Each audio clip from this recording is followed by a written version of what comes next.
always say 90 days. I don't think they're, I didn't hear it. Something about 3 months. Yeah, that's the normal amount of time for a bill if you don't have to work 2 months. He said as soon as possible, or the legislature. And he specifically said 90 days.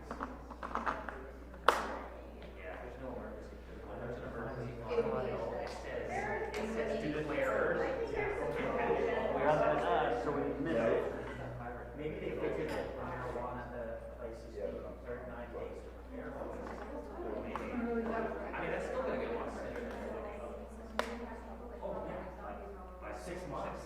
Yeah.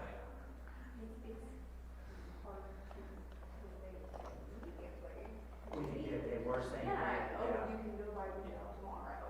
It would be immediately upon the effective date. Also, Going back to my room 10 minutes ago, DeWine said it was an emergency clause. It was not the policy said it was an emergency clause. DeWine said it was an emergency clause. So I'm glad you're on that. But, you know, I mean, all that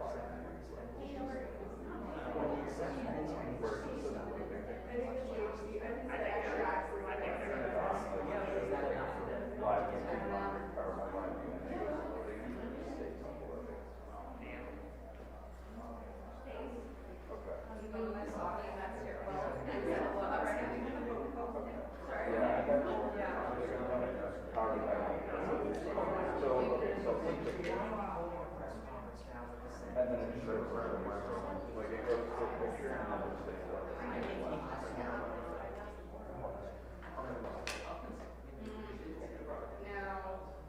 yeah, because it's like my first time doing this. Okay. Yeah. Okay.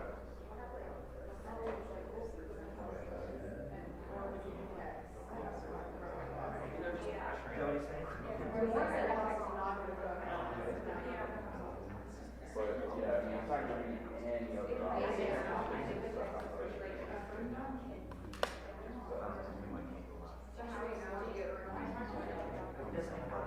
Okay. well, and also, I feel like, Oh, there you go. production and the THC for next year. Those are probably game breakers for. Everybody good? Any last tests needed? Test 1, 2, 3, 4, 5. Everybody good on audio, white balance?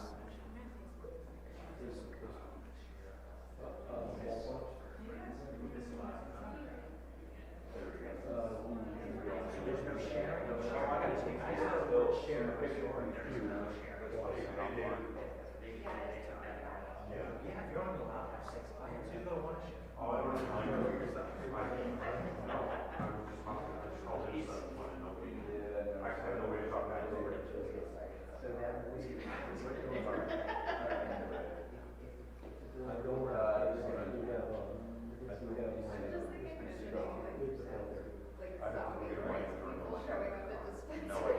They will, especially if they go smoking during night. They will.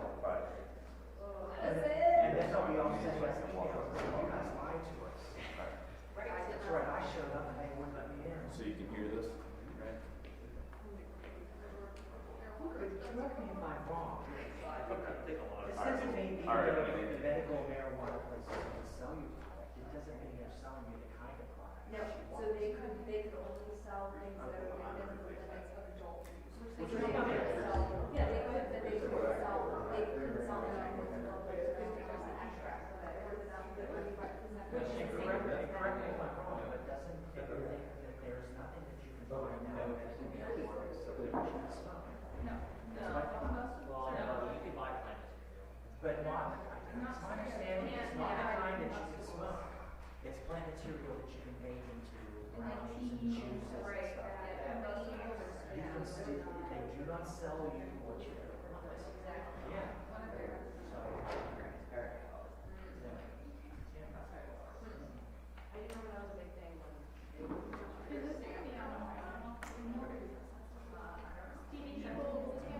and everything It is, you go ahead.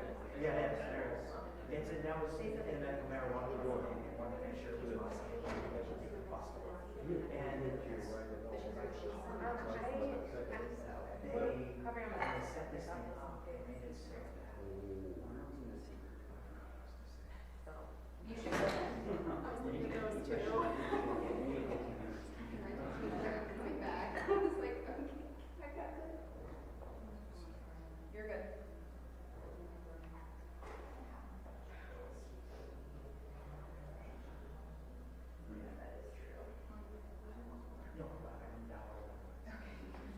No, there's nobody in the state who's even producing this product. So, medical marijuana is certain. No, I mean, it's combustible marijuana. If there is, yeah. I mean, there's no cultivator, no process, and they will not be doing that under this bill. What? So it's not that kind of. No, I mean, if you want to smoke, you can, nothing smoking is produced, by the system. You can't opt in one title, medical marijuana. Yeah. It's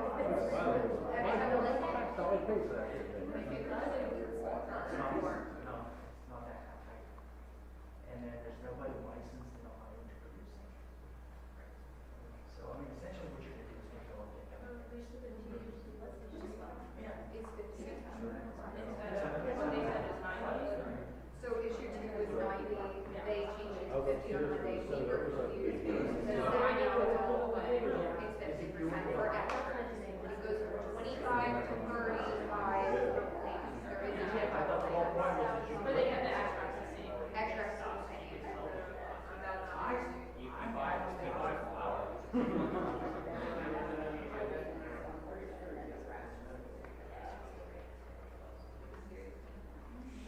Yeah, medical marijuana license here. Tell me you're doing something else. We're not really a bug. Oh, it's right there. No, it's all right. You can't make.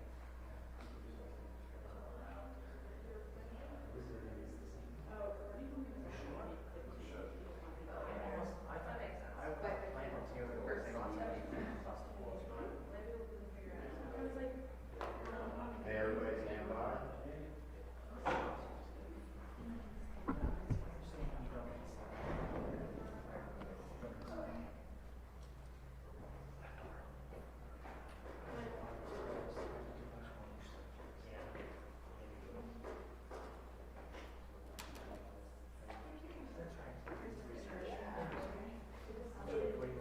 Afternoon, everybody. Evening.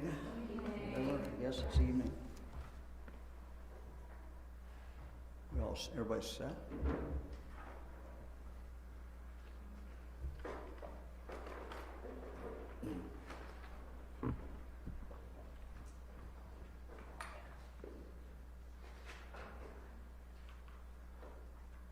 Good.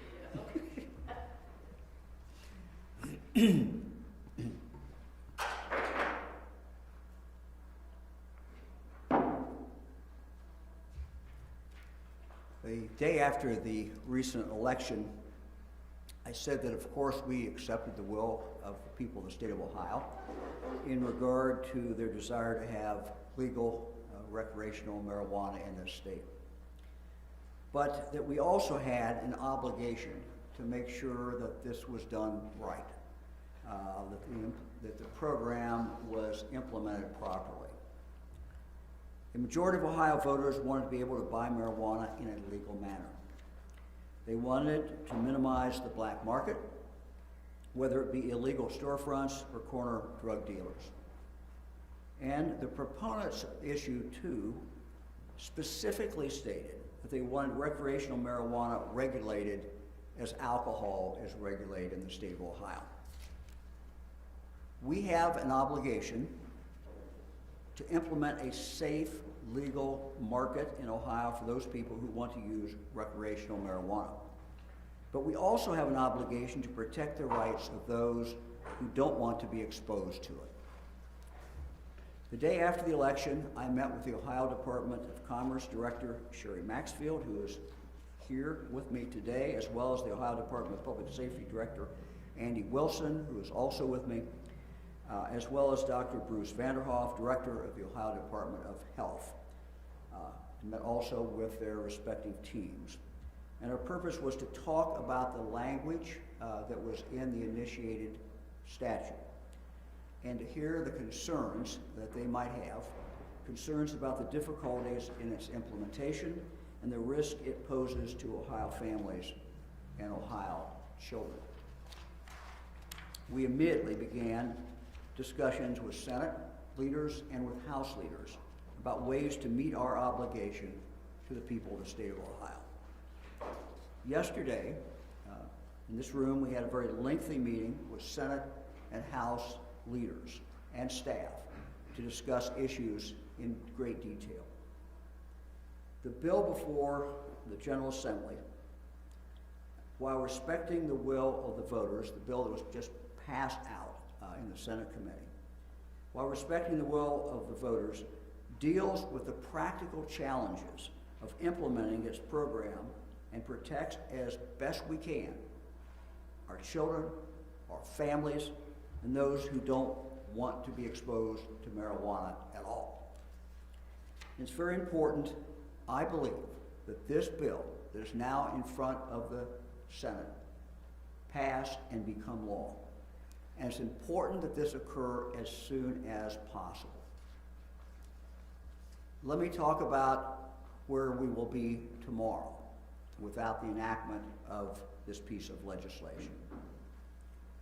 Without the enactment of this bill, we will have the following situation.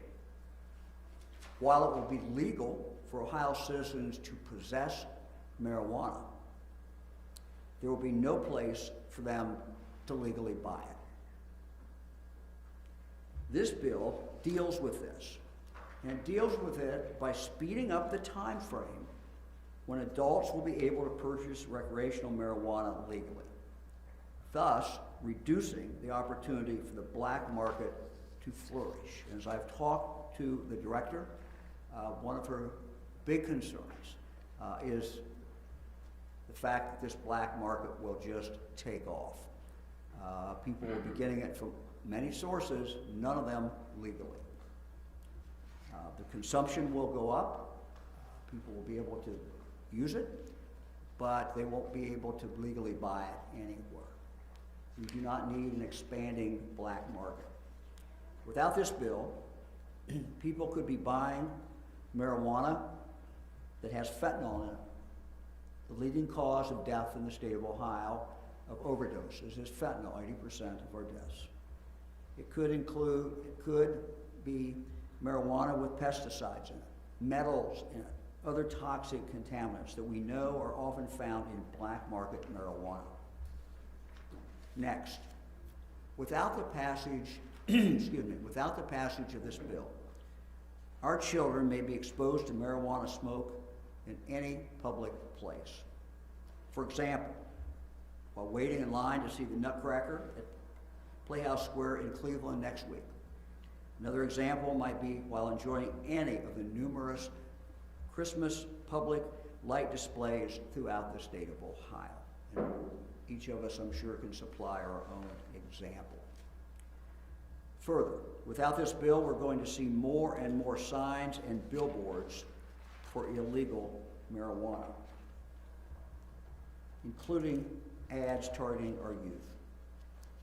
This bill will speed up the process for enacting advertising regulations, and so that we can get control of these advertisements for illegal marijuana. This bill provides important protections to help prevent all of these very bad consequences. This bill will also create a permanent source of funding for the following: suicide prevention programs, the 988 programs, substance use treatment and prevention, poison control centers, safe driving initiatives, law enforcement training, jail construction, drug task forces, marijuana record expungement, and marijuana control operations. All of these are in need of funding, And all of these, under this bill, will be permanently funded. I urge both houses to pass this bill right away and to send it to me for my signature. We're talking a moment ago about what we're beginning to see in Ohio, and we started seeing these the day after the election. People trying to sell marijuana. I'm brazen enough to put up signs like this. This was found in Ohio. We don't intend to advertise for these people, but this is what is happening, and people are already assuming that they can buy marijuana legally. We will be doing in Ohio what we do in regard to liquor. It is a control operation. It's a controlled state. And so people cannot today buy it, but they can have it tomorrow morning. In a few hours, at midnight, they'll be able to have it, they'll be able to consume it, but they won't be able to legally buy it. That is a recipe for disaster. And it's very important for the House, for the Senate to get this passed and for us to be able to move on. So happy to answer any questions. Governor, what is your understanding of where things stand with the House? We know the bill's going to pass the Senate today with bipartisan support. What have you done to get House support? Yeah, I have had long conversations with the leadership, with those who are working on the bill. They know exactly, I think, what the concerns are. The director had the opportunity, both directors yesterday, as I said, to explain in detail exactly what the problems are connected with the language of the bill and what we're kind of a mess we're going to be in tomorrow morning. So, you know, some of this is complicated, and but it was important to bring the director in, and she gave them, I think, a very, very good briefing. They had questions. You have to ask them if they had any concerns about that, but I think there's a real understanding after that meeting about why we have to move, and that there has to be a sense of urgency. So I believe the Senate is going to pass this, maybe passing it shortly. I would urge the House to pass this. Look, we listened to concerns expressed by members of the House. This is not a bill that has everything in it that I want. It has some things that I might not want, but are part of our democratic process with two houses and a governor, and is that we try to work things out. And so while this is a Senate bill, we did listen to what the House said, and you know, tried to come up with something that we believe that they can support. What's your understanding, Governor? What's your understanding on the tax rate in the Senate bill? The original version had it at 15%. Yeah. Is it Yeah, still at that level? Or yeah, this is going to generate, I think, Sherry, what did we say, about 280? 280. When it's up for a whole year and moving, it's going to generate about $280 million. And so you'd have to ask that, you have to look at the exact, but I was looking at the kind of the bottom line, what that tax was, and then frankly, you know, what the best way to spend it, and we. Well, there was some concern that would price people out. I mean, a higher tax rate Sure. would make it more expensive and push people to the black market. Yeah, we don't think that's true at all. We think it puts us in a reasonable spot, and that's certainly, you know, we all agreed that we had to find a sweet spot. We wanted to be able to tax it, and look, this is it takes some money to even police this and to run this. So, you know, we want sufficient money to do that, and frankly, do some other things that we thought were in the public interest. On the other hand, we don't want it to be so high that it does, in fact, shove people, you know, to the black market. And so we think we've hit the sweet spot. There's no, I don't know if there's any exact science to it, but we think that we've hit the right spot. Governor, do you feel that it's a sweet spot, particularly with the THC extract limit set at 50%, which is substantially lower than neighboring states that do have, I don't want to say that state up north, we've heard that a lot this week. Michigan's is set around 90 or higher, and this is 40% lower. Is that a sweet spot, or is would that potentially drive people out of We, state we, still? we don't think so. I don't know, Director, if you have any comment about that. So not all states regulate THC content, some just regulate dosage. The fact of the matter is, even if it's a lower THC, you could take more than one dose, so it evens out in the wash, if you will. And why don't you also talk a little bit, Director, about something you and I have talked a lot about, and that is the size of the gummies and that concern. Yes. It's rather, to me, it's rather complicated. Yes, so the initiated statute was silent on dosage. Most states are at a 10 milligram, 100 per package. The initiated statute was 90% THC and no limitation on dosage, which I think raises a whole host of questions and concerns. Look, just to follow up on that, you know, we want to make sure people know what they're taking. We want to know, we want them to have some idea of what impact that's going to have on them. And so someone who, you know, takes a big gummy, you know, may have some results that they don't want and we don't want. So we want to make sure people know what they're doing as much as possible. Governor, in the Senate bill, home grow goes down from 12 to 6. Does that ignore the will of the voters? No, I don't think so. You know, I think this, I'm going to ask the director to come back.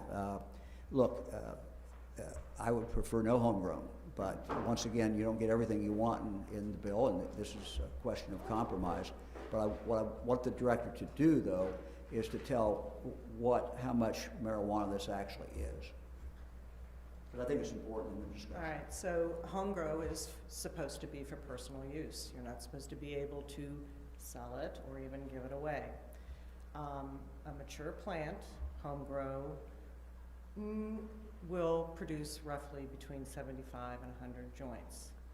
I want you to multiply that times the 12 that was available under the statute per household, and then remember that growing periods don't take a whole year, so there's multiple growing cycles.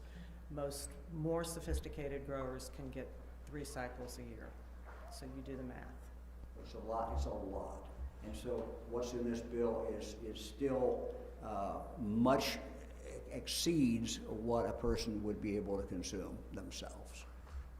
And so again, the idea, I think what people were voting on, they wanted to be able to grow it themselves for their own consumption. They can clearly do that under this bill. In fact, they're going to have a lot more than they can consume themselves. Are there any other glaring examples in this bill that you do not agree with? You know, I think part of you know, trying to work out a compromise is not to stand up here and talk about the things you don't like. So, but look, I think it's a good bill. I think it's a good bill. Part of this is a compromise. You know, going back, I didn't vote for the bill. I was not in favor. I did not vote in favor of this ballot initiative. But the people voted for it.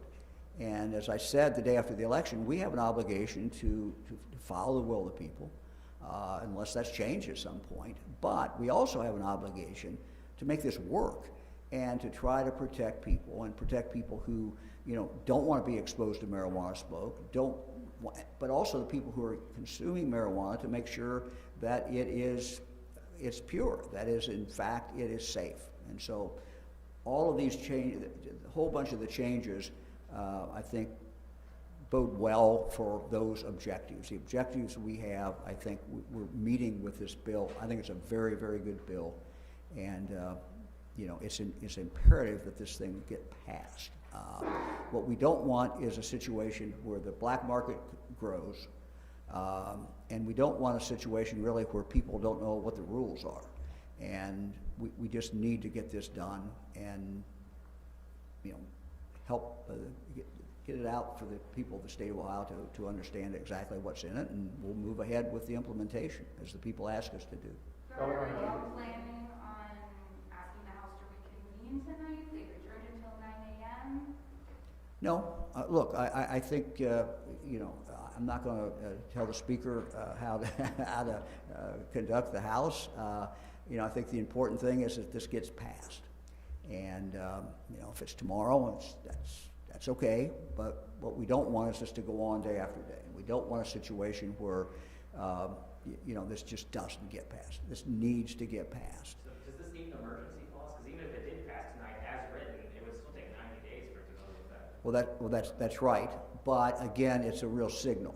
And when you talk about, you know, the people who are in the black market, yeah, they can operate for 90 days, but you know, if you're in the black market, you may not decide to invest a whole lot if you've only got 90 days of action ahead of you. So, you know, again, would I like it to be in effect right now? Yes, I would. That's not where we are, but I think that, you know, it will send the right signals and tell everybody what the rules are. I don't know if you want to add anything else. No. Got it? Okay. Who else? Allowing the dispensaries to sell this is a big change. Is the industry ready, and why was that the right choice?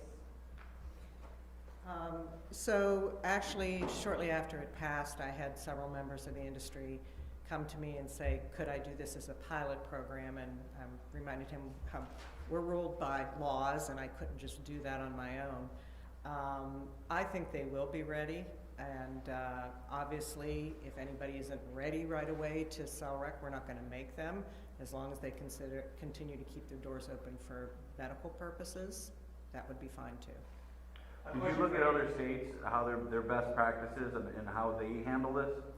So we are in contact with all the states that regulate marijuana, both on the medical side and the rec side.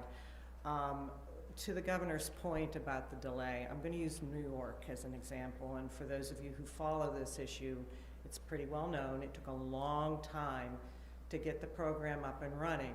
In Manhattan alone, they had over 1,000 pop-up, i.e. illegal stores. And so this is a race to try and close the door. Question for Andy. It's illegal to cross state lines right now with marijuana, and it's still going to be under this law. It's also illegal for you to buy on the black market. How is public safety going to handle, are you going to target people that are crossing the border? If there is it, or is it illegal sale, do you arrest the dealer, the buyer? So look, our frontline law enforcement officers and deputies deal with this every day. So with respect to the black market and sales on the black market, it's going to be business as usual, going after traffickers, going after people who are illegally putting these drugs out on the street. The calculus just changes a little bit because people are allowed to possess the amounts in the enabling language right now. So, what about crossing state borders? So yeah, I mean, obviously we do that anyways. We pick off people who are bringing drugs illegally across state borders all the time. So we will continue to do what we're doing. So in this 90-day window, would you prefer people go to Michigan to get marijuana or buy on the black market? No. Neither. What else? Anybody else? Okay, everybody good? All right, have a good evening, everybody. Thank you very much.